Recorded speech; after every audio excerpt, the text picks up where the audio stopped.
after installing your Photoshop, this is how it will look like after opening. So my Photoshop has been used, or I have used it for some time. That's why it has some files on this side. And I believe on your Photoshop, since you have not yet worked any project on it, it has a welcome statement. Welcome to Photoshop. And also we have a window for new document, titled new document, which has recent work, save, photo, print, art and illustrations, web, mobile, film and video.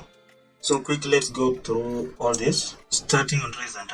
Recent usually if you're ready to have what works you have done or any size of work you've done before, so it will be shown under recent. Since your Photoshop has no recent works, it will be empty. Also under saved, you already have been told this is where you'll find your saved preset.